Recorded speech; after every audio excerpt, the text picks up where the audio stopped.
Before we dive into this story, if you enjoy real park ranger horror experiences, please hit that like button and subscribe.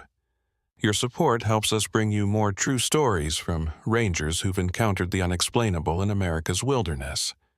Drop a comment telling us where you're watching from, and if you've ever been to the Everglades, share your experience below.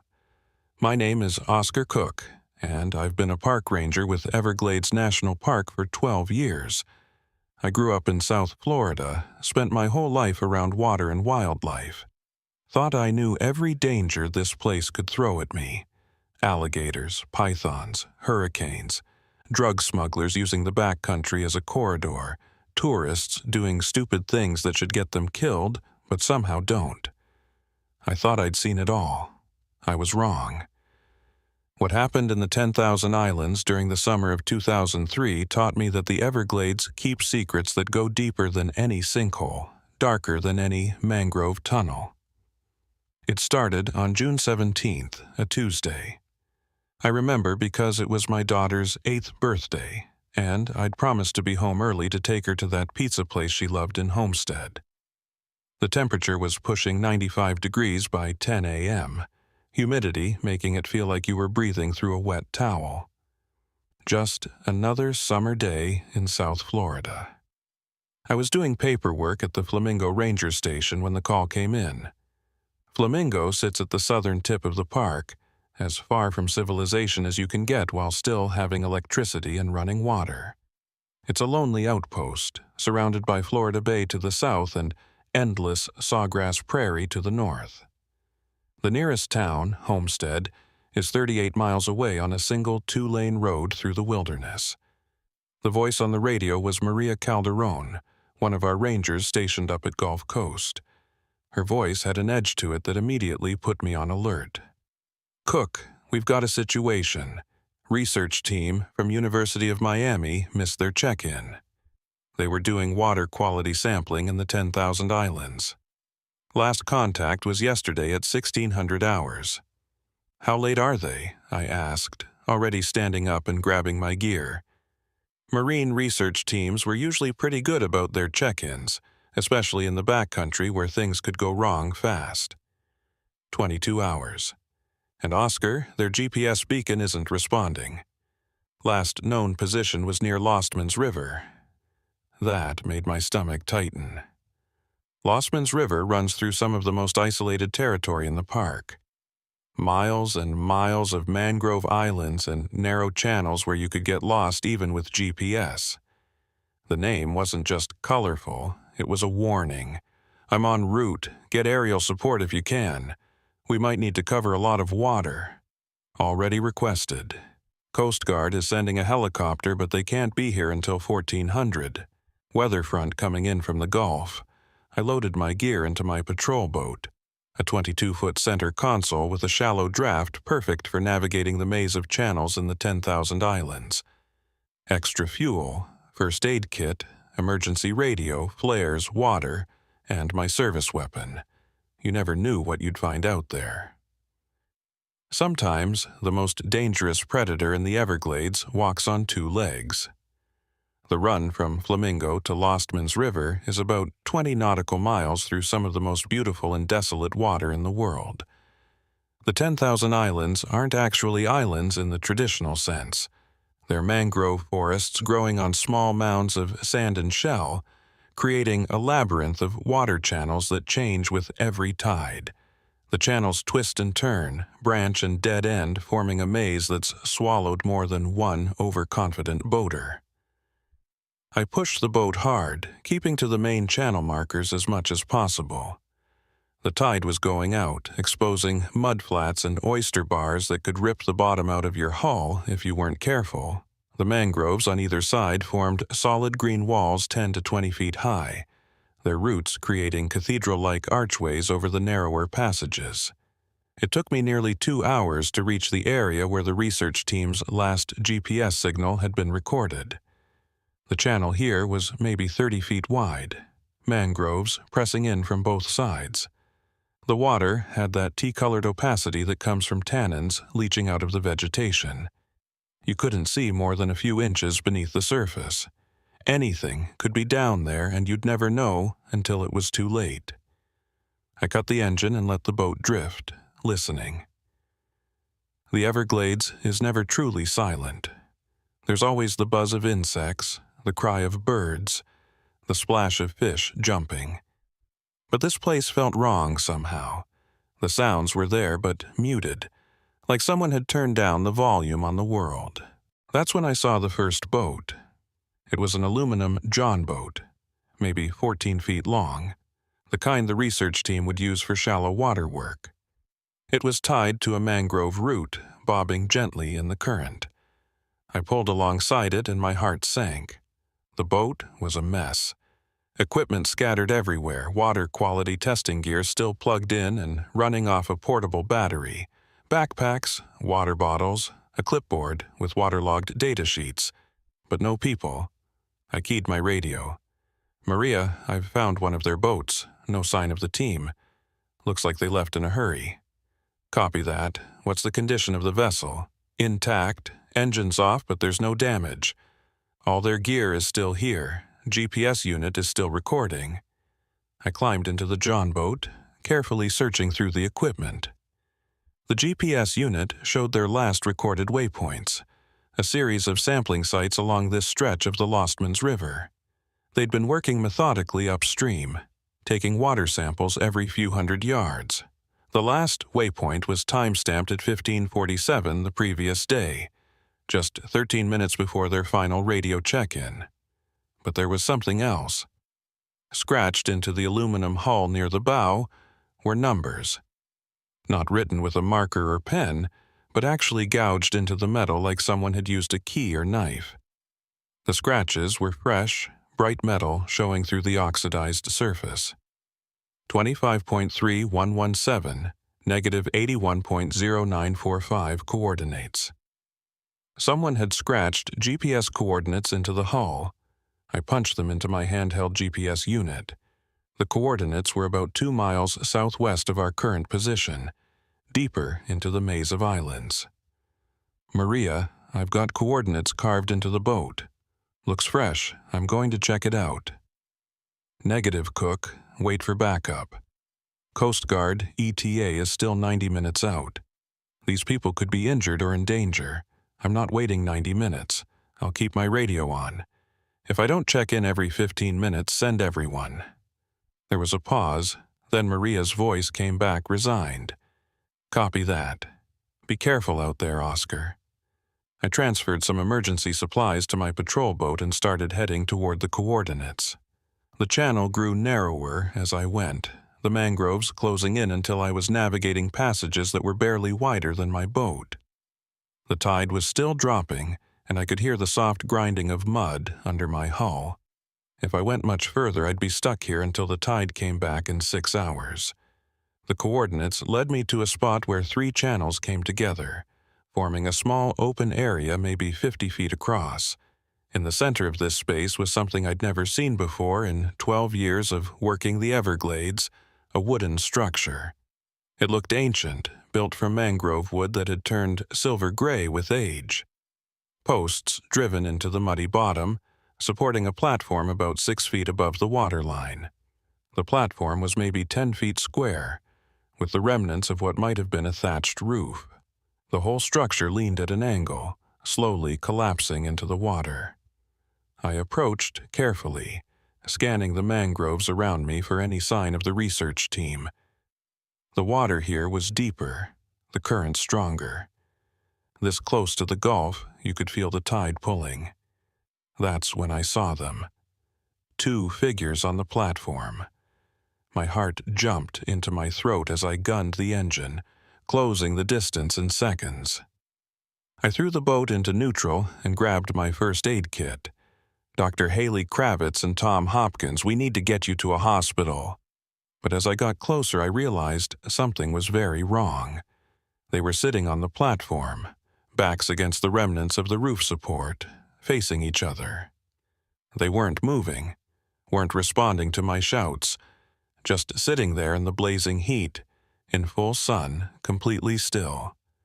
I tied my boat to one of the platform supports and climbed up. The wood was spongy under my feet, rotted through in places. I could see holes where the structure was slowly being eaten away by marine borers. Haley Kravitz was a marine biologist I'd met several times before. She was in her early 30s, brilliant, passionate about Everglades conservation.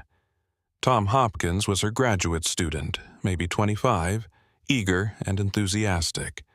They'd been coming out here for 3 years running water quality studies. Now they sat motionless on this ancient platform, eyes open but unseeing, skin bright red with sunburn. They were alive, I could see them breathing, but they were completely unresponsive. Their lips were cracked and bleeding from dehydration. They'd been out here for at least 20 hours in this heat with no water. "Haley," I said, kneeling in front of her and checking her pulse. It was rapid but steady. "Tom, can you hear me?" Nothing. Their eyes didn't track my movement. They just stared straight ahead at each other, expressions blank. I grabbed my radio. "Maria, I've found 2 members of the research team. They're alive but unresponsive. Possible severe dehydration and heat stroke. I need medical evacuation immediately. Coast Guard is en route to your position. ETA 20 minutes. What's their condition?" "Unconscious, but breathing. They're badly sunburned. Maria, there's something wrong here. They're just sitting here like statues. It's like they're in some kind of trance. Get them hydrated and in the shade if you can. Help is coming." I tried to move Haley into my boat, but as soon as I touched her shoulders, she began to speak. Her voice was hoarse, barely a whisper, but the words were clear. "Don't go down. Don't go down to where it waits. The water remembers. The water always remembers." "Haley," I said, trying to get her to focus on me, "can you tell me what happened?" But she just kept repeating the same phrases, over and over. "Don't go down. The water remembers. Don't go down." Tom started speaking too, his voice just as detached and monotone. We saw it below. It's been there so long in the dark, it wants to come up." A chill ran down my spine despite the oppressive heat. I managed to get both of them into my boat and covered them with a tarp to shade them from the sun. I poured small amounts of water into their mouths, though they didn't seem to notice or respond. While I waited for the Coast Guard, I searched the platform more carefully. There were marks carved into the wood, symbols that looked old, weathered by decades of sun and salt. They reminded me of the Calusa petroglyphs I'd seen in museums, the work of the indigenous people who'd lived in southwest Florida thousands of years before Europeans arrived. But there was also something newer. Scratched into one of the support posts, just above the waterline, were more coordinates. And below the coordinates, 3 words carved in rough letters. "Third time charm." The Coast Guard helicopter arrived 23 minutes later, the thump of its rotors echoing off the mangroves. They lowered a rescue basket, and we loaded Haley and Tom, still unresponsive, still muttering their cryptic warnings. The medic gave them IVs and checked their vitals before they were hoisted up. "You coming with us?" the medic shouted over the rotor noise. "No, I've got to find the rest of the team. There were 4 people out here." The medic nodded and gave a thumbs up. "They're going to Jackson Memorial in Miami. If you find the others, call it in." The helicopter lifted away, its rotor wash creating small whitecaps on the water. As the sound faded, I was left alone in the maze of mangroves, the silence pressing in like a physical weight. I looked at the new coordinates I'd found carved into the platform. Punching them into my GPS, I saw they were even deeper into the 10,000 islands, in an area I'd rarely patrolled. The map showed it as open water, but I knew that didn't mean much. The Everglades was constantly changing, new islands forming, old channels silting in. I should have waited for backup. That was protocol. But I kept thinking about the other 2 researchers out there somewhere, possibly in the same condition as Haley and Tom, or worse. Every minute counted. The tide had turned and was coming back in, giving me a few more feet of water to work with. I started toward the coordinates, navigating by GPS since there were no channel markers this far into the wilderness. The mangroves here were old growth, their trunks thick and gnarled, roots forming complex tangles that made some passages impassable. After 30 minutes of careful navigation, I reached a point where my GPS said I was close to the coordinates, but all I could see was mangroves. Dense, impenetrable walls of vegetation. No open water, no platform. Nothing. I circled the area slowly, searching for any kind of opening. Then I saw it. A narrow channel, barely wider than my boat, cutting through the mangroves at an angle that was almost invisible until you were right on top of it. The entrance was partially blocked by fallen branches, but I could see it opened up beyond. I had to use a machete to clear enough branches to squeeze through. The channel was so narrow that mangrove roots scraped both sides of my boat as I idled forward. Sunlight barely penetrated the canopy here, the overhanging branches creating a tunnel of green shadow. The channel opened into a small bay, maybe 100 feet across, completely enclosed by mangroves. In the center of this hidden space was a boat, the research team's main vessel, a 26-foot Carolina skiff equipped with all their sampling equipment and supplies. The boat was anchored in the middle of the bay, rocking gently in the current. I could see someone sitting in the stern. As I got closer, I recognized Dr. James Morton, the team leader. He was a respected marine ecologist, had been studying the Everglades for over 20 years. "Dr. Morton," I called out. "It's Oscar Cook, park ranger. Are you all right?" He didn't respond. As I pulled alongside, I could see he was in the same condition as Haley and Tom. Sitting upright, eyes open but unfocused, sunburned and dehydrated. The fourth team member, a grad student named Rachel Kim, was slumped in the bow, her condition even worse. I radioed for another medical evacuation and started tending to them as best I could. But as I worked, I became aware of something that made my skin crawl. The water in this enclosed bay was wrong. The rest of the 10,000 islands, the water was in constant motion, flowing with the tide, stirred by wind. But here, in this hidden space, the water was perfectly still, glass smooth, and it was dark, darker than tannin-stained water should be, almost black. I was getting Rachel set up with water when Dr. Morton started speaking. His voice was rough, damaged from hours of sun and dehydration, but the words were clear and deliberate. We went down. We shouldn't have gone down. It showed us things. Things that have been waiting in the dark since before the sea came. It wants to be remembered. It needs to be remembered or it fades. I tried to get him to focus on me, to tell me what happened, but he kept talking in that same monotone, like he was reciting something memorized. Every 10 years it calls. Every 10 years someone goes down to remember. 1983, 1993, 2003. The third time is the charm. The third time it rises. The Coast Guard arrived with a rescue boat this time, unable to land their helicopter in this enclosed space. We loaded Dr. Morton and Rachel Kim, both still muttering incomprehensible warnings about what waited in the water below. The Coast Guard medic shook his head as he examined them. "Heat stroke and dehydration," he said. "But I've never seen anything like this. It's like they're all having the same hallucination." As they left, I stood alone in that hidden bay, looking down at the black water. The sun was starting to set, long shadows stretching across the surface. And as I looked, I could have sworn I saw something move deep below, a pale shape gliding through the darkness like a ghost. I should have left then, should have followed the Coast Guard out of that place, but I kept thinking about what they'd all said. We went down. Every 10 years someone goes down to remember. There was diving equipment on the research boat. Full scuba gear, well maintained. They'd been doing underwater surveys as part of their research. Whatever they'd seen, whatever had put them in that trance-like state, they'd seen it below the surface. The water here was maybe 15 feet deep according to the depth finder. Not particularly deep by diving standards, but looking at that black water, it felt like staring into an abyss.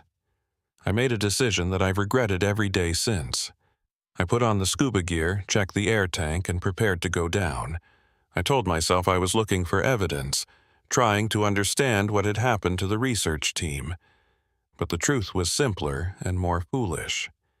I needed to know what was down there. The water was warmer than I expected, almost body temperature. As I descended, my light cutting a narrow cone through the murk, I could see the bottom was not mud or sand, but something else. Rock. Limestone bedrock covered in a thin layer of sediment and algae. And there was an opening, a crack in the limestone maybe 3 feet wide, leading down into darkness. I could feel current flowing out of it, cool water meeting the warm bay water in a gentle upwelling. This was a spring, probably connected to the vast aquifer system that underlay all of South Florida. I descended to the opening and shined my light inside. The crack opened into a larger chamber, its walls worn smooth by millennia of water flow. I could see something in there, shapes that didn't look natural. Against every instinct screaming at me to surface and get out of there, I squeezed through the opening. The chamber was maybe 20 feet across, the ceiling arching overhead like a dome. The walls were covered in carvings, not modern vandalism, but ancient art, the same kind of petroglyphs I'd seen on the platform. Spirals and figures and symbols that seemed to shift in the beam of my light. In the center of the chamber, resting on the limestone floor, was a structure. It looked like it had been built from mangrove wood and coral, bound together with some kind of rope or vine that had long since petrified. The structure was roughly cylindrical, maybe 4 feet tall and 3 feet in diameter. It was covered in more carvings, more symbols. I swam closer, fascinated and terrified in equal measure. As my light played across the surface of the structure, I saw something that made me gasp, nearly losing my regulator. There were skulls worked into the structure, human skulls, and others I couldn't identify. They'd been placed deliberately, built into the construction like architectural elements. And inside the structure, visible through gaps in the ancient wood and coral, was something else. Something pale and withered that might have once been alive but had been preserved by the cool, constant temperature of the spring water. I couldn't tell what it was, couldn't make sense of what I was seeing. It was organic, that much was clear, but its shape was wrong, its proportions impossible. That's when I heard it. Not a sound exactly, because sound doesn't travel that way underwater. But I felt it, a vibration that seemed to come from the structure itself, from whatever was inside it. And with that vibration came images, flashing through my mind faster than I could process them. I saw people coming to this place over thousands of years. Indigenous peoples performing ceremonies, placing offerings in the spring. I saw the Calusa, the dominant culture of southwest Florida before European contact, making pilgrimages to this site.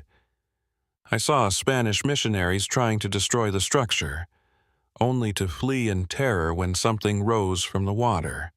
I saw Seminole people coming here during the wars, seeking guidance from whatever dwelt below. And I saw what they were all trying to appease. Something ancient, something that had lived in the limestone caverns beneath Florida, since before humans walked this land. Something that fed on memory and belief, growing stronger when remembered, fading to near nothingness when forgotten. Every 10 years, someone had to go down and remember, had to see it and carry that memory back to the surface. If they didn't, if it faded completely, it would rise, seeking to make itself remembered in ways that would be catastrophic. 1983, 1993, 2003. Someone had been maintaining the cycle, keeping the thing contained by the act of remembering it. The research team had accidentally fulfilled the ceremony, gone down and seen it, and now they carried that memory even though they didn't understand it. But something was different this time. The structure was damaged, cracked, and crumbling. The thing inside was getting out. I felt it then. The same presence that had trapped Haley and Tom and the others. It reached into my mind with tendrils of memory and need, trying to root itself in my consciousness. I saw what it wanted, what it had always wanted, to be remembered perfectly, to exist fully in human thought, to use that belief as a doorway to escape its ancient prison. I kicked hard, shooting back through the crack in the limestone, my breath coming in ragged gasps through the regulator. Above me, I could see the underside of the research boat silhouetted against the fading daylight. I surfaced gasping, ripping off my mask and sucking in humid air that had never tasted so sweet. The sun was setting, painting the sky in shades of orange and purple. I hauled myself into the boat and sat there shaking, trying to process what I'd seen and felt. My mind felt violated, like something had rummaged through my memories and left traces of itself behind. I needed to get out of this bay, back to the main channels where other people existed, where the modern world could crowd out the ancient wrongness of this place. I started the engines of both boats, deciding to tow the research vessel back with me rather than leave it overnight. But as I began to navigate out through the narrow channel, I looked back at that smooth black water one last time. And I saw it, just for a moment, barely visible in the dying light. Something pale breaking the surface in the center of the bay. Something that looked almost but not quite human, reaching up as if trying to pull itself out of the depths. I hit the throttle and didn't look back again. I made it back to Flamingo just after dark, towing the research vessel behind my patrol boat. Maria was waiting at the dock with 2 other rangers and a representative from the University of Miami. The look on my face must have told them something was wrong because they didn't ask questions, just helped me secure the boats and walked me to the ranger station. "I need to make some calls," I said, my hands still shaking slightly. "And I need access to the park archives, historical records going back as far as we have them." "Oscar, what happened out there?" Maria asked. "The Coast Guard said you looked like you'd seen a ghost when you came back." I sat down heavily in one of the office chairs. The research team, they didn't just get heat stroke or dehydration. They found something in the water. And I think it's been there a very long time. I spent the next hour on the phone with Jackson Memorial Hospital in Miami. The doctors were baffled by the research team's condition. Physically, they were responding to treatment. The dehydration was manageable, the sunburns would heal, but mentally, they remained in that strange, detached state, cycling through the same phrases over and over. The doctors were talking about transferring them to a psychiatric facility. "Can I speak with them?" I asked. "I need to know exactly what they saw." The doctor on duty was hesitant. "Mr. Cook, they're not really capable of conversation. They're responsive to stimuli, but they don't seem to process questions or engage with reality in any meaningful way." "I understand, but I'm coming up there anyway. This is an ongoing investigation." I drove through the night, the 80 miles from Flamingo to Miami feeling longer than ever. The city lights were a harsh contrast to the darkness of the Everglades, a reminder that 2 very different worlds existed within a few hours of each other. At the hospital, I found the research team in a secure wing, more for their own safety than anything else. Dr. Haley Kravitz was awake, sitting up in bed, her eyes tracking the television on the wall but not really seeing it. When I entered her room, those eyes turned to me. "You went down," she said immediately. "I can see it in you. You saw what we saw. Haley, I need you to tell me everything. What did you find in that spring? What was in the structure?" Her eyes refocused slightly, and for a moment I saw recognition there. The ancient thing. It's been sleeping in the limestone since before the ice came. The first people found it and learned to keep it sleeping. Feed it memory so it doesn't need to feed on anything else. Every 10 years, someone has to remember. Has to see it and know it and carry that knowledge back to the surface. Why every 10 years? Because memory fades. People forget. Stories become legends. Legends become myths. Every 10 years, it begins to wake, begins to hunger. So someone goes down and remembers, keeps the memory alive, and it sleeps again. But something's changed, I said. The structure is breaking down. I saw it. Haley's expression shifted to something like fear. Third time charm. 3 times, 3 times 3, 1983, 1993, 2003. 3 cycles. After 3 cycles, the binding weakens. It's almost free. Before I could ask more questions, a nurse came in and gently informed me that visiting hours were over. As I left, Haley called out one more thing. Check the records. Check 1983. They thought it was an accident. I spent the next day at the South Florida Research Center in Homestead, going through decades of park records. Maria had pulled everything she could find related to incidents in the 10,000 Islands area, and we spread it all out on a conference table like pieces of a puzzle. The pattern was there once you knew to look for it. Every 10 years, something happened in the same general area. Sometimes it was drownings, sometimes disappearances, sometimes just people found wandering the mangroves in a state of confusion. The earliest record we had was from 1953, when a fishing guide and his 2 clients vanished near Lostman's River. Their boat was found days later. The guide sitting in it alive but unable to speak or respond.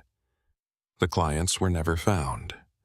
Working backward from 2003, 1993, 1983, 1973, 1963, 1953. 5 cycles, and our record suggested it went back even further, into the time before the park was established in 1947. The 1983 incident was particularly well documented. A marine biology research team from Florida State University, studying mangrove ecology. 3 researchers went missing for 2 days in the 10,000 Islands. When they were found, they were in a state similar to what I'd just witnessed with Haley's team, dehydrated, sunburned, but alive. The official report cited heat exhaustion and disorientation. But the notes from the ranger who found them, a man named Robert Hayes, who'd since retired, mentioned strange details. All 3 researchers kept talking about something in the water, something that needed to be remembered. I need to talk to Robert Hayes, I told Maria. He lives in Naples now. I've got his number. I called Hayes that afternoon and explained the situation. There was a long silence on the other end of the line before he spoke. I was hoping I'd never have to think about that case again, but I guess some things don't stay buried, do they?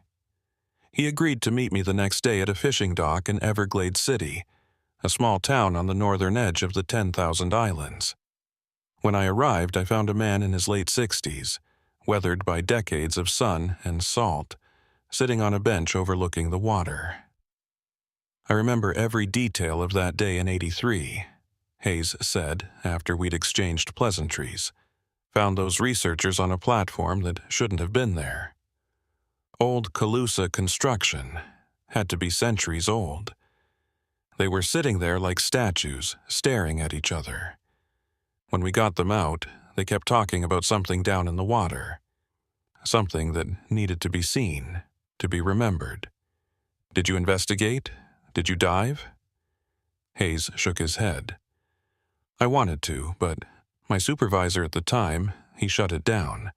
Said it was just heat stroke, that diving would be a waste of resources. The researchers recovered physically after a few days, but mentally. He trailed off. They never came back to the Everglades. All three of them left marine biology entirely. Last I heard, one was working in tech in Silicon Valley. Another became a teacher in Colorado. They ran as far from the water as they could get. And you never went back to that spot? I tried once, about a year later. Couldn't find it. The mangroves had grown, channels had changed. It was like the place had hidden itself. After that, I requested a transfer to a different district. Spent my last 10 years with the park up in Big Cypress, as far from the 10,000 islands as I could get while still doing the job. He looked at me with eyes that had seen something he couldn't explain. You found it again, didn't you? It's been another 10 years. It's calling again. I nodded, and this time the structure is failing. Whatever's down there, it's getting out. Hayes was quiet for a long moment, staring out at the water. You know, there's a Seminole story about this area, about something that lived in the water before the land was the land. The old medicine people used to come out here to perform ceremonies, keeping it bound. But most of that knowledge has been lost. You should talk to Jimmy Osceola. He's one of the few who still knows the old ways. Jimmy Osceola lived on the Mikosiki Reservation, about an hour north of the Everglades. Hayes gave me his contact information, and I made the drive that evening. The reservation sat along the Tamiami Trail, a narrow strip of land between the road and the vast river of sawgrass that was the true heart of the Everglades. Osceola was a man in his 70s, a respected elder and traditional medicine practitioner. When I explained why I'd come, his expression grew grave. "Come inside," he said. "This is not a conversation to have where the wind can hear." In his small house, surrounded by family photos and traditional crafts, Osceola told me a story that had been passed down through generations. Long before the Seminole came to Florida, before even the Calusa ruled these waters, there was something else. A spirit, a being, an entity that existed in the liminal space between water and stone. The first peoples who came to Florida found it, and learned that it could not be destroyed, only contained. They built structures to trap it, performed ceremonies to keep it bound. The binding required memory, Osceola explained. The entity fed on being known, on existing in human consciousness. By going to it regularly, by seeing it and remembering it in a controlled way, the old peoples gave it enough sustenance to keep it from seeking that sustenance elsewhere. But if it was forgotten, if too much time passed without someone remembering, it would begin to wake fully. And when it woke, it would reach out to make itself known in terrible ways. Every 10 years, someone with a strong spirit must go down to the sacred place and bear witness, carry the memory so the entity can sleep. The Calusa did this. Later, when my people came to Florida, we learned from the spirits of this land and continued the tradition. But in recent times, the ceremonies were lost. The young people don't believe, don't understand. So the entity has been calling to those who come close, forcing them to remember whether they understand or not. "Is there a way to strengthen the binding?" I asked. "The structure is breaking down." Osceola shook his head slowly. "The physical structure is just a focus, a marker. The real binding is in memory and belief. 3 cycles ago, the binding began to weaken because those who went down did not do so willingly, did not understand what they were doing. Each time, the entity learned more about the modern world, became better at reaching into human minds. By the 3rd cycle, it is strong enough to break free if it chooses. So what happens now? Now, someone must go down one final time. But not just to witness, to seal the binding properly, to give the entity enough memory that it will sleep for generations. And that person must understand what they are doing, must go willingly knowing the cost. What cost? Osceola looked at me with eyes full of ancient sorrow. The entity does not just take memory, it gives memory in return. It has existed for millennia, has witnessed the rise and fall of civilizations, the coming and going of ice ages. To properly bind it, you must accept some of those memories into yourself. Carry them always. It is a burden that will change you forever. I left the reservation as the sun was setting, my mind churning with everything I'd learned. The rational part of me, the part trained in law enforcement and evidence-based investigation, wanted to reject it all as superstition and folklore. But I'd seen the structure. I'd felt that presence reaching into my mind. I knew, with a certainty deeper than reason, that Osceola was telling the truth. I was almost back to Homestead when my radio crackled to life. "Cook, this is dispatch. We have a situation. 2 kayakers reported missing in the 10,000 Islands. Last seen this morning near Lostman's River." My blood went cold. It was happening again. The entity was calling. I turned around and headed straight for Flamingo. By the time I arrived, it was full dark. Maria had already organized a search team, but I pulled her aside.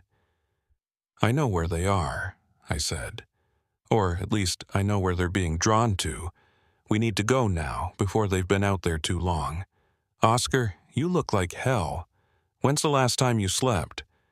"I'll sleep when this is over. Get a boat ready. We're going to that bay." We assembled a small team, me, Maria, and 2 other rangers. We loaded up with spotlights, emergency equipment, and more rope than we probably needed. The trip through the mangroves at night was treacherous, the narrow channels difficult to navigate even with GPS and spotlights. Every shadow looked threatening, every sound magnified in the darkness. It took us 3 hours to reach the hidden bay. When we cut our engines and drifted into that enclosed space, our spotlights revealed the 2 kayakers.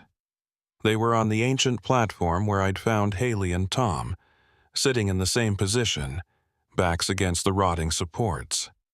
They'd been there for maybe 10 hours, and already they were starting to show signs of dehydration. We pulled alongside the platform and I climbed up. The kayakers were a couple in their 30s, tourists from Minnesota. They were in that same trance state, eyes unfocused, lips moving and whispered words I couldn't quite make out. "Maria, get them in the boat. I'm going down." "What? No, Oscar. We need to get these people out of here and call for medical support. I know what's doing this. I know what's down there. And I know that if we don't do something now, it's going to get worse. More people are going to be drawn here. The entity is getting stronger." "Entity? Oscar, listen to yourself." I grabbed her shoulders, making her look at me. "Maria, you've known me for how many years? Have you ever known me to be irrational or prone to fantasy?" She shook her head slowly. "Then trust me now. There is something down there, something ancient and dangerous. And it's breaking free. I can feel it. Every hour that passes, it gets stronger. I have to go down and try to bind it properly before it's too late." Maria looked at the black water, then back at me. "How do you bind something like that?" "I don't know. But I have to try." I suited up while the other rangers loaded the kayakers into our boat. They were lighter than they should have been, as if whatever was happening to them was draining not just water, but substance. Their whispered words became clearer as they were moved. "It's waking. It's waking. It wants to be whole." I entered the water with a heavy spotlight in addition to my standard dive light. The descent to the spring opening felt different this time. The water seemed to resist me, as if it had thickened, or maybe that was just my imagination and fear. The crack in the limestone was wider than it had been 2 days ago. The edges looked freshly broken, as if something had pushed from below. I squeezed through into the chamber and immediately saw that things had changed. The ancient structure in the center was cracked open, the carefully built walls of mangrove and coral split apart. Through the gaps, I could see the thing inside more clearly now. It was pale, almost luminescent in my light. It looked like it might have been alive millions of years ago, something from an age before humans. But it wasn't dead. It moved slowly, pulsing like a heart, and with each pulse I felt that presence in my mind growing stronger. As I watched, mesmerized and terrified, images began to flood my consciousness. Not just images, but memories. Memories that weren't mine. I saw the Everglades as it had been 12,000 years ago, at the end of the Ice Age, when the sea level was 300 feet lower, and this area was dry land. I saw the first humans arriving, following game animals into what would one day be Florida. I saw them finding this entity, already ancient even then, sleeping in the limestone. I saw the Calusa at the height of their power, a thriving civilization built on the bounty of these waters. I saw them maintaining the binding, understanding what they kept contained. I saw Spanish conquistadors dismissing the native warnings as superstition, trying to destroy the sacred sites. I saw Seminole people fleeing the wars in the north, learning from the land itself how to survive, how to keep the old knowledge alive. And I saw what happened when the binding failed, when too much time passed without proper ceremony. Storms that shouldn't happen. Hurricanes that formed impossibly fast. Water rising to swallow entire villages. The entity couldn't leave its prison, but it could influence the water, shape it, use it to remake the world in ways that would force humanity to remember it existed. A message formed in my mind, not in words, but in pure meaning. Remember me fully, or I will make myself unforgettable. I understood then what Osceola had tried to tell me. The entity didn't want freedom, not really.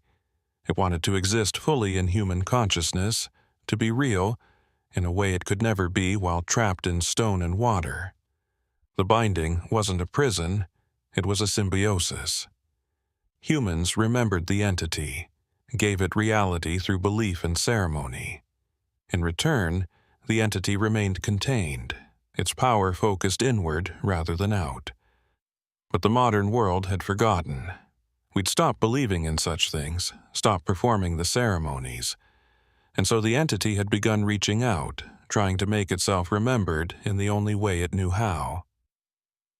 I reached out to the structure, placing my hand on the cracked wood and coral.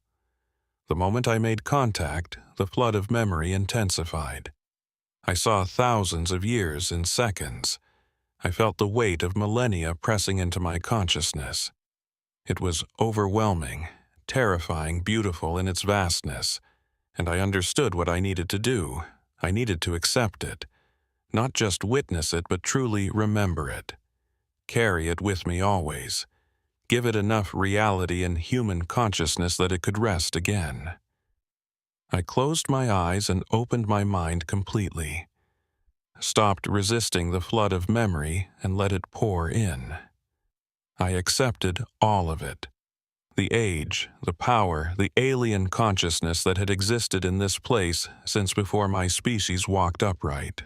I remembered it all, made it part of myself. The entity pulsed once more, and I felt something shift. The presence in my mind settled, becoming quieter but no less real. It was satisfied, for now, for another cycle at least. When I opened my eyes, the structure had sealed itself. The cracks were gone, the wood and coral whole again, and inside, the pale shape had darkened, becoming less visible. Sleeping once more. I surfaced to find the first light of dawn breaking over the mangroves. Maria was waiting anxiously, her flashlight trained on the water where I'd gone down. When she saw me surface, the relief on her face was palpable. "Is it over?" she asked as I climbed into the boat. For now, but I carried something with me, something I'd carry for the rest of my life. The weight of memory, of knowledge that shouldn't exist in the modern world. I could feel it in my mind, a presence that was now part of me. The kayakers had recovered during the night, their trance broken the moment I'd completed the binding. They had no memory of how they'd gotten to the platform, no memory of the hours they'd spent there. Just a gap in their experience and a nagging feeling they'd forgotten something important. We took them back to the Flamingo, where medics checked them out and found them dehydrated but otherwise healthy. They'd go home to Minnesota with a story about getting lost in the mangroves, a cautionary tale about respecting the wilderness. They'd never know how close they'd come to something far worse. As for me, I wrote my official report carefully. Tourists suffered from heat exposure and disorientation. Researcher team experienced similar symptoms. All victims recovered, case closed. The truth went into a separate file, one that only Maria and I would ever see. But I knew it wasn't truly over. It was never over. Every 10 years, the cycle would repeat. Someone would need to go down and remember. And next time, in 2013, that someone would probably be me. 10 years passed faster than I expected. Life went on, as it always does. My daughter graduated high school and went off to college in Gainesville studying environmental science. My marriage ended, unable to survive the weight of secrets I couldn't share. I stayed with the Park Service, became a supervisor, spent my days dealing with bureaucracy and my nights trying not to think about what waited in the dark water of the 10,000 islands. But I never forgot. How could I? The entity had made sure of that. It lived in my memory like a second consciousness, not controlling me but always present. I'd see it in my dreams, feel it stirring whenever I was near water. And every year, as the calendar approached June, I'd feel it growing restless, anticipating the cycle that was coming. I'd kept track of the other witnesses over the years. Dr. Haley Kravitz had left marine biology, now worked for an environmental nonprofit in Atlanta. She never went near the ocean. Tom Hopkins had become a high school science teacher in Ohio, about as far from the coast as you could get. Dr. Morton had retired early, moved to Arizona. Rachel Kim had disappeared entirely, her family saying she'd gone on a spiritual journey somewhere in Asia and hadn't been heard from in years. They'd all carried some fragment of that memory, even if they didn't fully understand it. The entity had touched them, left its mark. But I was the only one who'd accepted it fully, who'd made the binding. The only one who knew with absolute certainty that June 2013 would bring the next cycle. I requested vacation time for the entire month of June. My superiors thought I was finally taking time to recover from the stress of the job, maybe traveling somewhere to clear my head. Instead, I stayed close to Flamingo, monitoring reports, waiting for the inevitable call. It came on June 15th, 2 days earlier than the 2003 incident. A family of 4 on a guided kayak tour had become separated from their group in the 10,000 islands. When the guide realized they were missing, he'd immediately called it in. Search teams had been looking for 6 hours with no sign of them.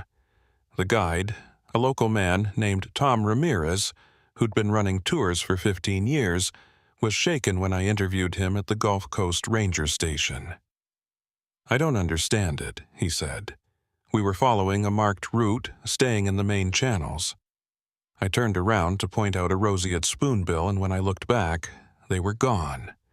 Just vanished. They had GPS, radios, everything. But they're not responding to any calls.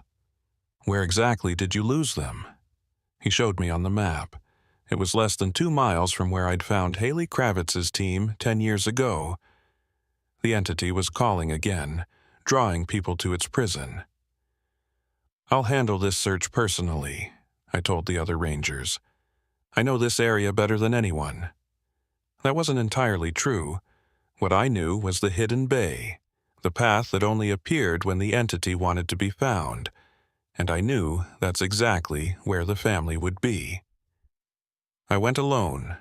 Protocol said I should take backup, but I couldn't risk anyone else being exposed to the entity.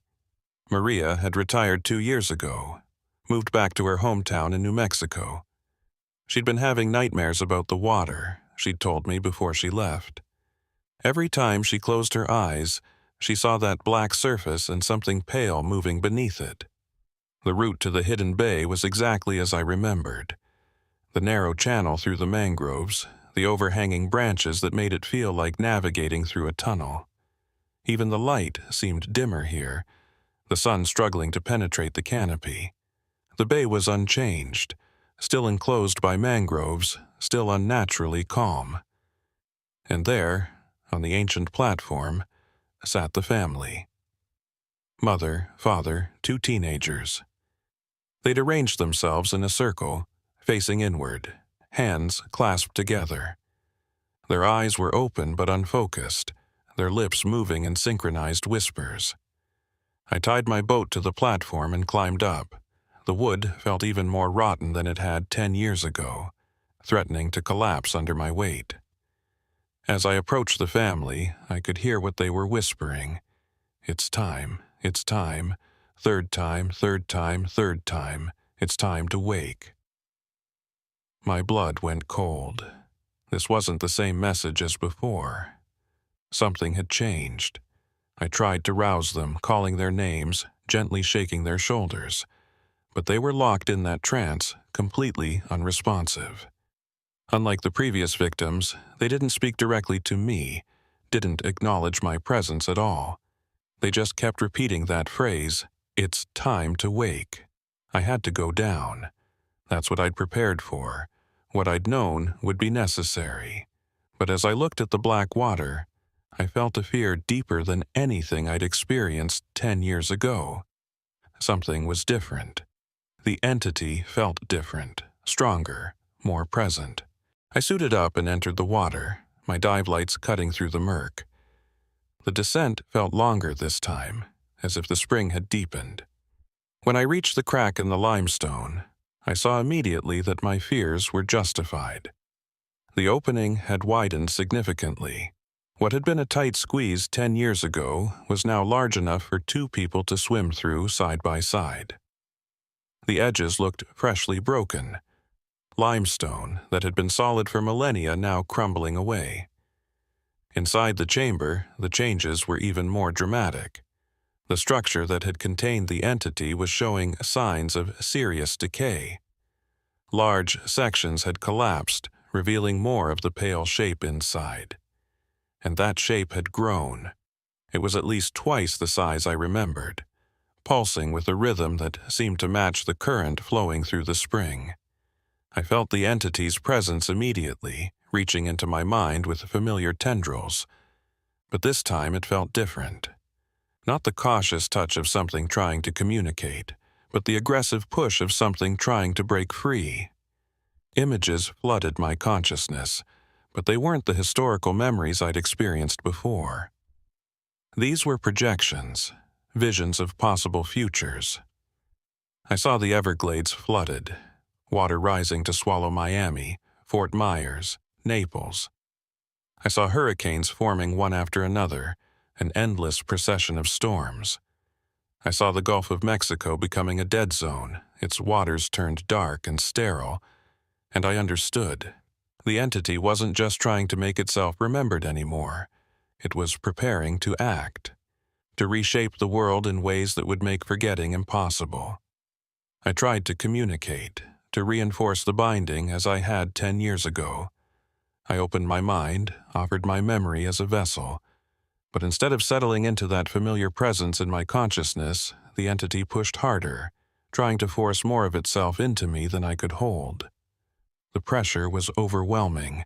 I could feel my sense of self beginning to fragment under the weight of too much alien memory. Images from eons ago, from ages before humans, flooded my mind faster than I could process them. I saw the Earth when the continents were arranged differently, when the climate was alien to anything modern humans had experienced. I saw other entities like this one, sleeping in caves and deep water all across the planet, waiting. I realized with horror that this wasn't an isolated phenomenon. The thing in the Everglades was one of many, part of a network of ancient consciousness spread across the world. And they were all waking up. I tried to pull back, to break the connection, but the entity held on. It had been patient for so long, contained for millennia. But 3 cycles of improper binding had weakened the structure, and now it saw an opportunity. It could force enough of itself into my consciousness to create an anchor in the human world, a way to project its influence beyond the confines of the spring. I felt myself starting to drown, not in water, but in memory and consciousness that wasn't mine. My own identity was being pushed aside, buried under the weight of something too vast to comprehend. This was how it would escape, not by physically leaving the spring, but by living through me, using my body and mind as a bridge between its world and ours. I was losing myself. In another moment, I would be gone entirely, replaced by something wearing my face and carrying my memories, but fundamentally other. Then I heard a voice, muffled by water but distinct. It was calling my name. Oscar, Oscar Cook, come back. I recognized that voice. Maria. But that was impossible. Maria was in New Mexico. She'd left the Everglades years ago. The voice came again, more insistent. Oscar, fight it. Remember who you are. Remember your daughter. Remember your life. My daughter. Her name was Elena. She was 20, studying to be a marine biologist despite my subtle attempts to steer her toward something, anything, that would keep her away from water. She had her mother's eyes and my stubborn refusal to quit. I grabbed onto that thought, that memory of Elena, and used it as an anchor. I focused on every detail I could remember. Her first steps, her first day of school, teaching her to identify birds in the mangroves. My memories, my life, my identity. The entity's grip loosened slightly. Not much, but enough. Enough for me to pull back, to create a small space between its consciousness and mine. I kicked hard, shooting up through the crack in the limestone, breaking the connection. I surfaced, gasping, ripping off my mask. Maria's face swam into view above me, worried and determined. She was in a boat next to mine, reaching down to help me up. "How did you know to come back?" I managed to gasp out as she hauled me aboard. "I dreamed about it," she said. "Every night for the last month, I've been dreaming about this place. About you going down alone." I tried to ignore it, told myself I was being paranoid. But 3 days ago, the dreams got worse. I saw you drowning, not in water, but in something else. I got on a plane yesterday and drove straight here. "The family," I said, looking at the platform. "We need to get them out of here." But the family wasn't whispering anymore. They were sitting up straight, looking around with confused expressions. The moment I'd broken free of the entity's attempt to possess me, it had released its hold on them as well. We loaded them into the boats and started the long journey back to Flamingo. They were disoriented and dehydrated but otherwise unharmed. They remembered nothing after entering the mangroves that morning. No memory of being called to the hidden bay or sitting on the platform for hours. As we navigated through the narrow channels, Maria and I talked in low voices, not wanting the family to hear. "It's getting worse," I said. 10 years ago, it was trying to maintain the binding, to work within the old ceremonies. Now it's trying to break free entirely. Maria nodded. "I've been researching," she said, "calling in favors, talking to people who study this kind of thing. There's a professor at University of Florida, Dr. James Whitfield, who specializes in Native American history and mythology. He thinks there are multiple sites like this across the Southeast, places where ancient entities were bound by indigenous ceremonies. And all of them are showing signs of instability. Because the ceremonies stopped," I said. "The knowledge was lost or suppressed." "Exactly. But Whitfield thinks there might be a way to strengthen the bindings, to buy time.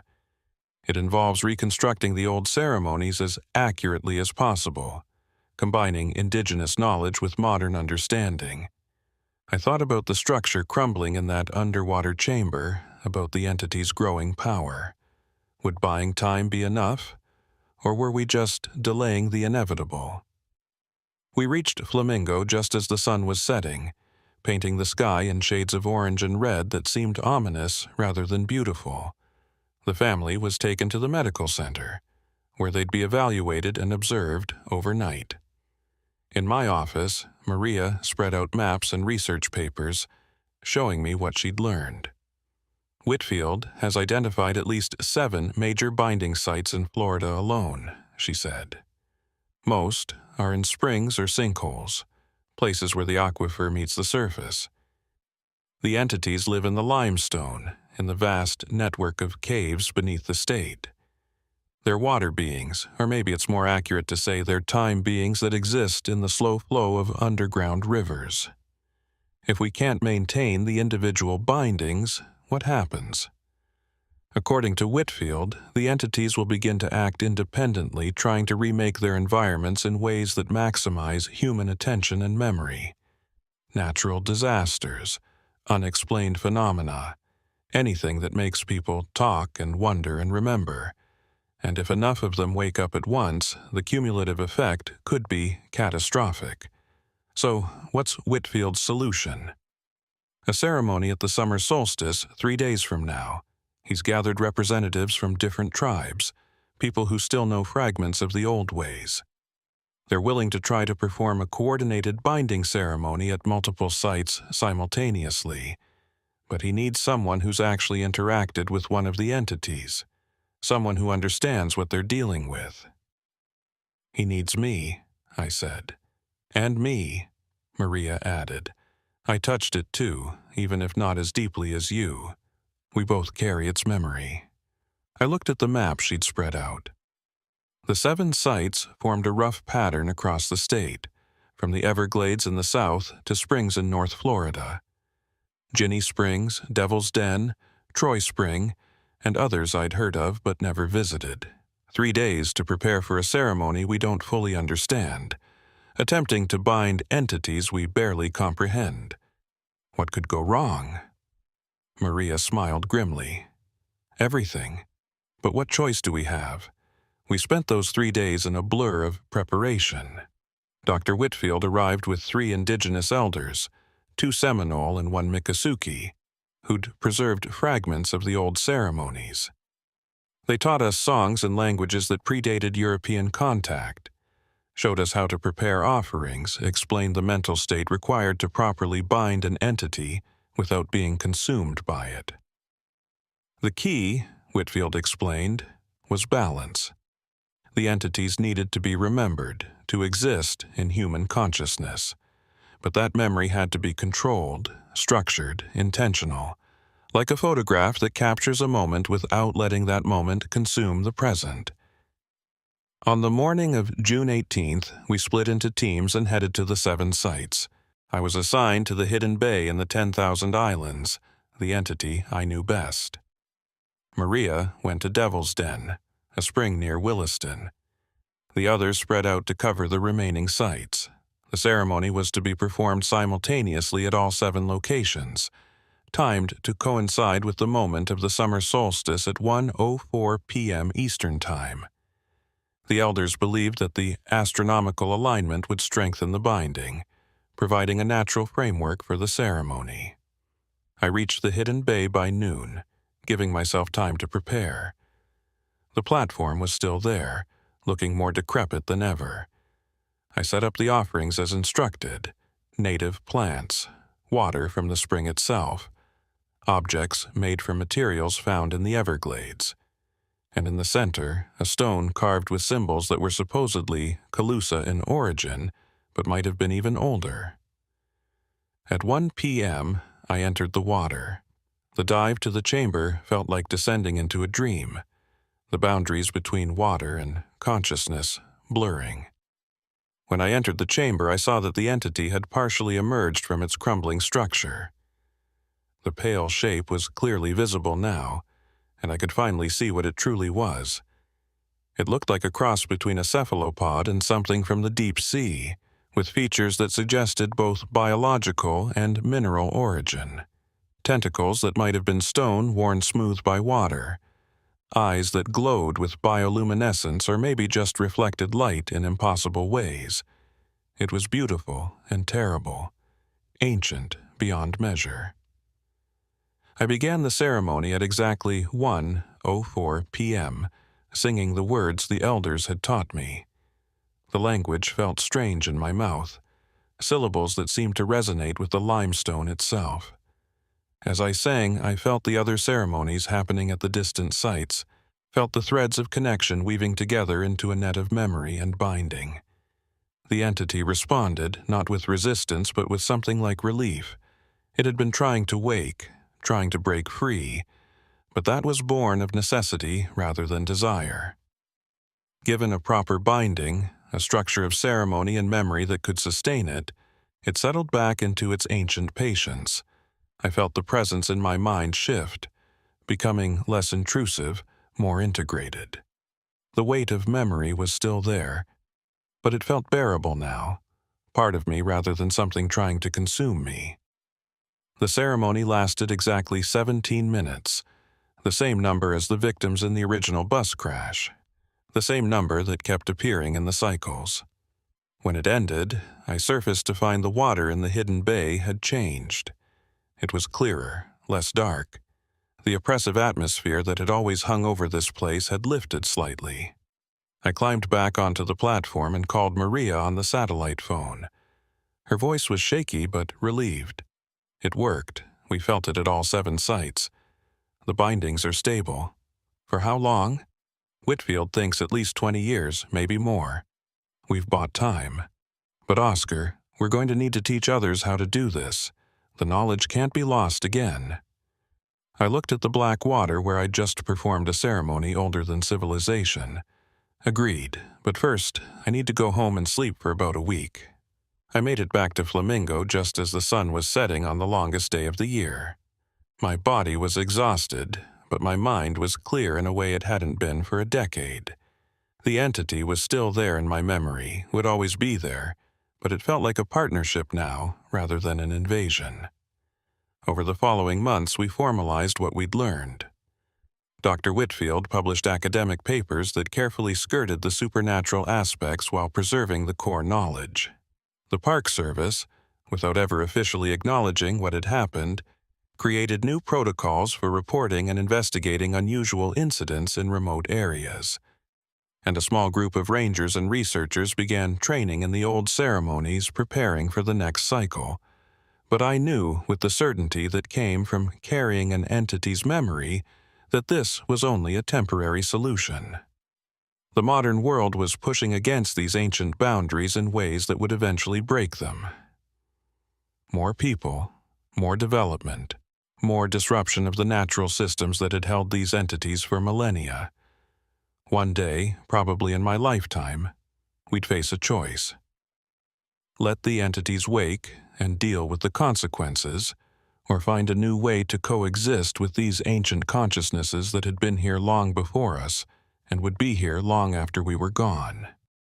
It's 2025 now, and I'm sitting in a small house on the edge of Everglades City, looking out at the mangroves that have defined my entire adult life. I retired from the Park Service 2 years ago, but I never left the area, couldn't leave. The entity is still with me, will always be with me. Not as a burden anymore, but as a responsibility. A promise made in dark water that I'll keep until the day I die. A lot has happened in the 12 years since that summer solstice ceremony in 2013. Dr. Whitfield published his research, carefully framed as anthropological study of indigenous environmental management practices. His work sparked renewed interest in traditional ecological knowledge, though only a handful of people understood the deeper truth behind his academic language. Maria lives in Tallahassee now, working as a consultant for the state park system. We talk every few weeks, comparing notes on unusual incidents reported at various sites across Florida. The bindings have held mostly, but there are signs of strain. Climate change is altering the aquifer, changing the flow of underground rivers. Development encroaches closer to the sacred sites each year, and the entities grow restless, pressing against their ancient constraints. The other witnesses from 2003 have lived varied lives. Haley Kravitz eventually returned to marine biology, though she focuses her research on the Pacific Ocean now, as far from the Everglades as she can get while staying near water. Tom Hopkins died in 2018, a sudden heart attack at age 42. I've always wondered if carrying those fragmented memories took a physical toll on him. Rachel Kim was found in 2015 living in a Buddhist monastery in Thailand. She'd spent 12 years in meditation, trying to process what she'd experienced. She never spoke about it publicly. But the biggest change in my life came from an unexpected direction. My daughter. Elena graduated from the University of Florida in 2016 with a degree in marine biology. Despite my attempts to steer her toward anything other than water-based sciences, she'd been drawn to the field with an almost gravitational pull. She'd inherited my love of the Everglades, but without any knowledge of what I'd experienced there.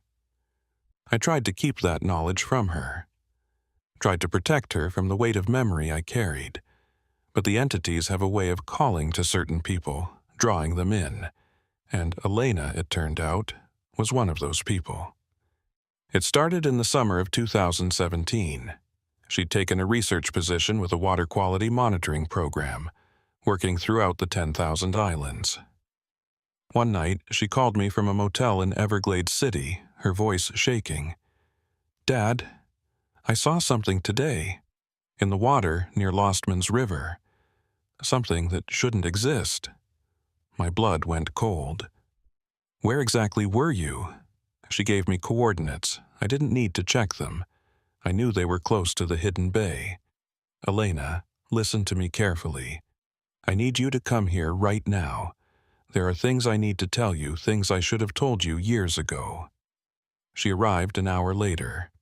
We sat on my porch, looking out at the darkening mangroves, and I told her everything.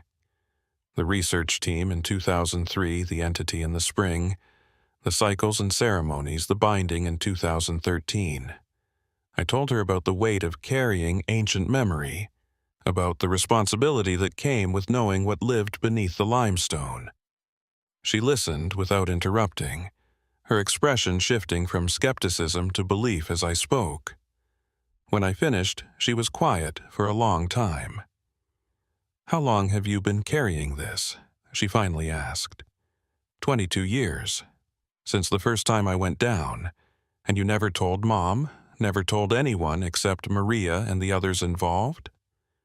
I shook my head. Who would believe me? And even if they did, what good would it do? This knowledge is dangerous. The entities respond to being known. The more people who know about them, the stronger they become. But I saw it, Dad. I didn't go looking for it, but I saw it. Doesn't that mean something? I looked at my daughter, seeing my own stubbornness reflected back at me. "It means you're like me, sensitive to their presence. They recognize something in you, some quality that makes you a potential keeper of their memory. Is that why you tried to keep me away from marine biology? You were afraid this would happen? I was trying to protect you, but I realize now that might have been impossible. These entities have existed for millions of years. They're patient. If they want to be known by someone, they'll find a way." Over the following weeks, I trained Elena as Dr. Whitfield, and the elders had trained me. I taught her the ceremonies, the mental disciplines required to hold ancient memory without being consumed by it. I took her to the hidden bay and showed her the underwater chamber, the structure that contained the entity. She handled it better than I had. Maybe because she'd been prepared, or maybe because she was simply stronger.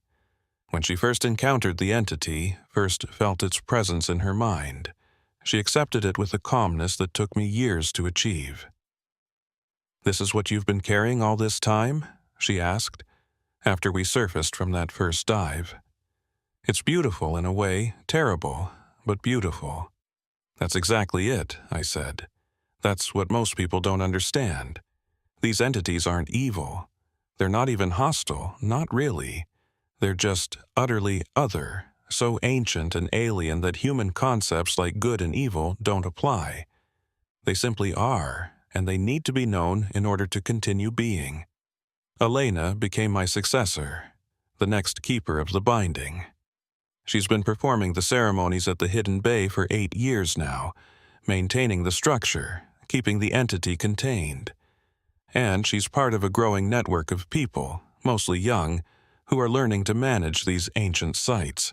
Dr. Whitfield's work has inspired a new generation of researchers who understand the real stakes. There are now 23 identified binding sites across the Southeast, and we have trained keepers at most of them. It's not a formal organization, nothing official or documented. Just a loose network of people who know the truth and have accepted the responsibility. But I worry about the future. The signs are everywhere if you know to look for them. The entities are growing more active, pushing against their bindings. Climate change is disrupting the aquifer systems, altering the precise balance of water and stone that has kept them contained for millennia. Development brings more people closer to the sacred sites, more potential witnesses who might accidentally stumble onto something they're not prepared to understand. And then there's what happened last summer, June 2023, exactly 10 years after the summer solstice ceremony. Elena was performing the routine maintenance ritual at the hidden bay when she felt something different. The entity wasn't trying to break free, wasn't aggressive or threatening. It was communicating something new. She surfaced and immediately called me. "Dad, you need to come out here. It's showing me something." A warning. I met her at the hidden bay within 2 hours. Together, we dove down to the chamber. The entity was more active than I'd seen it in years, the pale shape pulsing with bioluminescent light. When we opened our minds to its presence, the message was clear. They're waking up. Not just the 7 in Florida, not just the ones in the Southeast. All of them. Entities bound in caves and springs and deep water all across the world. The network of consciousness that I'd glimpsed in 2013 was stirring, responding to something global, something that affected all of them simultaneously. And the message was specific. The bindings will fail within a generation, maybe less. The world was changing too fast, the natural systems that supported the ancient structures breaking down too rapidly. The entities needed a new kind of binding, one suited to the modern world. "What kind of binding?" Elena asked me after we surfaced. "I don't know, but I think we're going to need to fundamentally change our relationship with them. Stop thinking of them as things to be contained and start thinking of them as partners, maybe. Ancient consciousnesses that can help us navigate a changing world if we can learn to work with them instead of just keeping them locked away." "That's terrifying," she said. "I know, but might also be our only option." Since then, I've been in contact with researchers around the world. The pattern is global. From the cenotes of Mexico to the outback of Australia, from the caves of Europe to the deep lakes of Africa, there are signs of these ancient entities stirring. Different cultures have different names for them, different mythologies built around them, but they're all part of the same phenomenon. We're at a crossroads. Within my lifetime, maybe within the next decade, we'll face a choice. Continue trying to contain these entities with ceremonies and bindings that are becoming less effective each year, or attempt something unprecedented. True communication, real partnership with consciousness that predates human civilization. I don't know which path we'll choose. I don't know if we're even capable of making that choice consciously, or if it will be forced upon us by circumstance. But I know the age of simple containment is ending. Elena asks me sometimes if I regret going down that first time in 2003, accepting the entity's memory, becoming its keeper. The honest answer is complicated. The burden has been real, the weight of carrying ancient consciousness through my daily life affecting every relationship, every decision. My marriage failed partly because of secrets I couldn't share.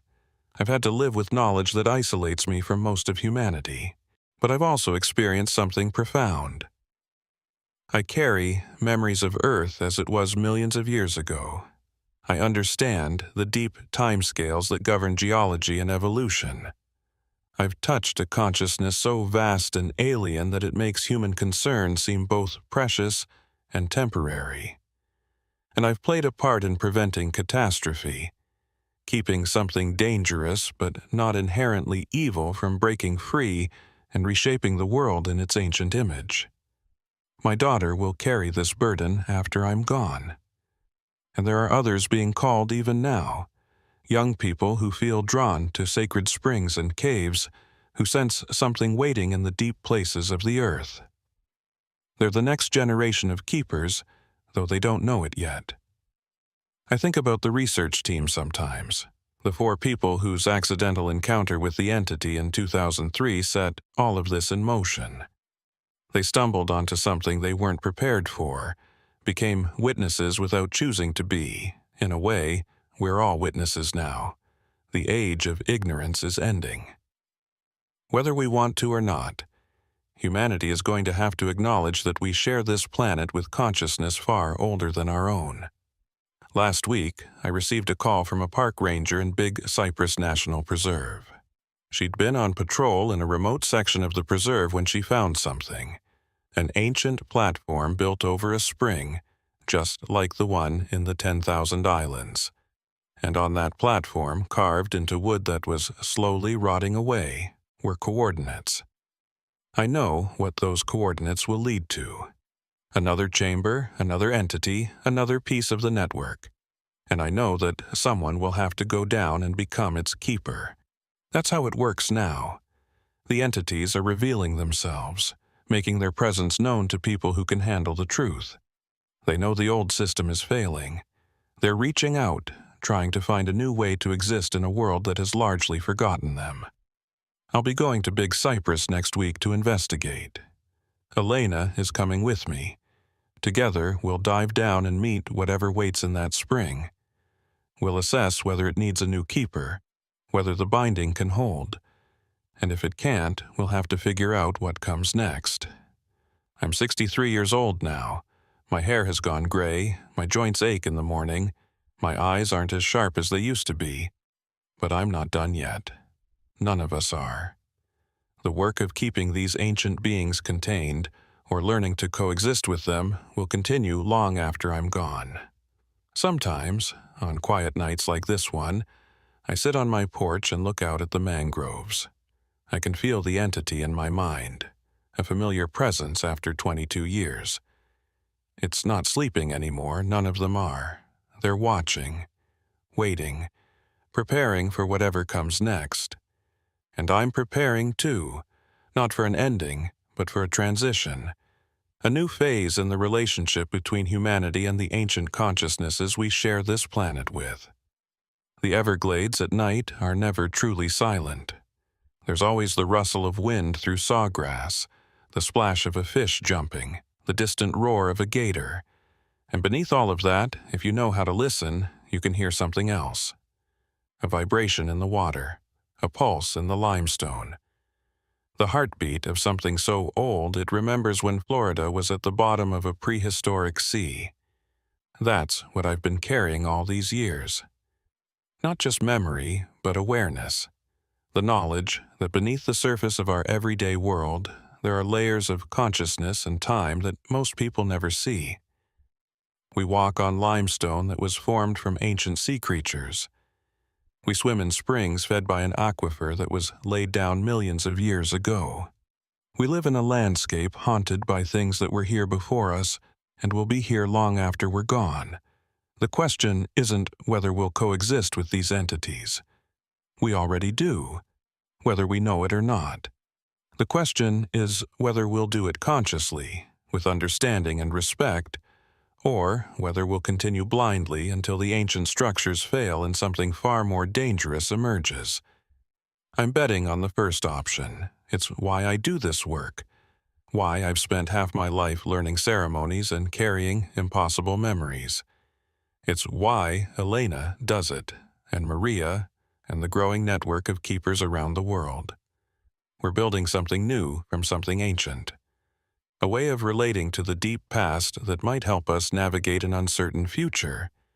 It's not easy work, it's not even safe work, but it's necessary. The sun is setting now, painting the sky in shades of orange and purple. In a few hours, I'll drive up to Big Cypress to meet Elena. Tomorrow, we'll dive into an unexplored spring and encounter another piece of the network. We'll do what we've always done: witness, remember, bind. And maybe, just maybe, we'll take the first steps towards something new, a true partnership with the oldest consciousness on Earth. The last patrol never really ends. As long as there are sacred springs and ancient chambers, as long as there are entities waiting in the limestone, someone will need to go down and remember. Someone will need to carry that weight, that knowledge, that terrible and beautiful burden. I've been that person for 22 years. Elena will be that person after me, and there will be others after her, extending the chain of memory into a future I can't quite imagine.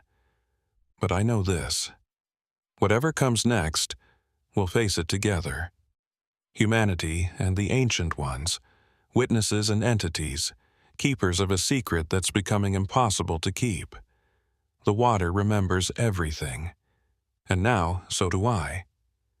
If you're reading this, if you've heard this story, then you're a witness too.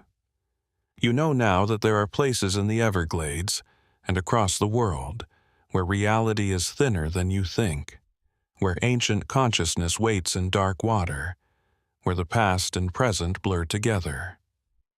Be careful if you visit the 10,000 islands.